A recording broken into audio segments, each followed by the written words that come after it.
ఇంత ఆప్యాయతలు మీ అందరూ చూపుతా ఉన్నారు కాబట్టి జీర్ణించుకోలేని పరిస్థితిలో ప్రతిపక్షం తయారైంది. ప్రతిపక్షంతో పాటు మీ అందరికీ కూడా కనపడతానే ఉంటుంది. ఒక సెక్షన్ ఆఫ్ ఎల్లో మీడియా, ఒక ఈనాడు అయితేనేమి, ఒక ఆంధ్రజ్యోతి అయితేనేమి, ఒక టీవీ5 అయితేనేమి, జీర్ణించుకోలేని పరిస్థితిలో ఈరోజు ఏ రకంగా తయారయ్యారో కూడా మీరే చూస్తూ ఉన్నారు. వీళ్ళే బూతులు తిడతారు.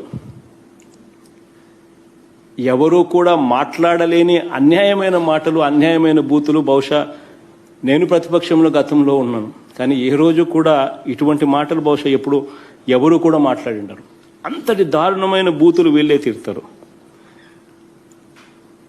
ఆ బూతులు తిట్టారు అని చెప్పి ఒక కాస్ వాళ్ళు తిడతారు. దాని మీద రియాక్షను ఎవరో మనల్ని అభిమానించే వాళ్ళు, మనల్ని ప్రేమించే వాళ్ళు ఆ టీవీ చూసినప్పుడు ఆ బూతులు చూడలేక, ఆ తిట్లు వినలేక ఎవరికో బీపీ వచ్చి అభిమానస్తులు ఆప్యాయత చూపించేవాళ్ళు ఒక రియాక్షన్ అనేది రాష్ట్ర వ్యాప్తంగా కూడా కనిపిస్తుంది.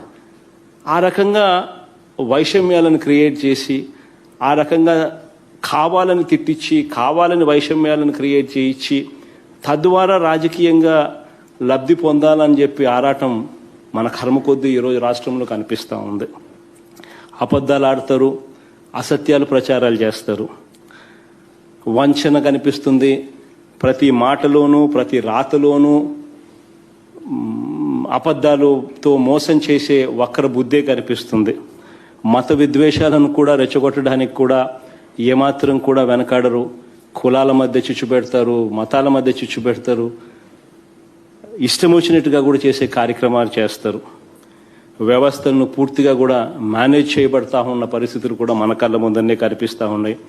ఏ పేదవాడికి ఏ మంచి జరుగుతూ ఉన్నా కూడా ఆ మంచి జరగకూడదు, జరిగితే ఎక్కడ జగన్కు మంచి పేరు వస్తుందేమో అని చెప్పి ఏకంగా ఆ మంచిని ఆపడం కోసం అని చెప్పి రకరకాల కోర్టు కేసులు వీళ్ళే వేయిస్తారు.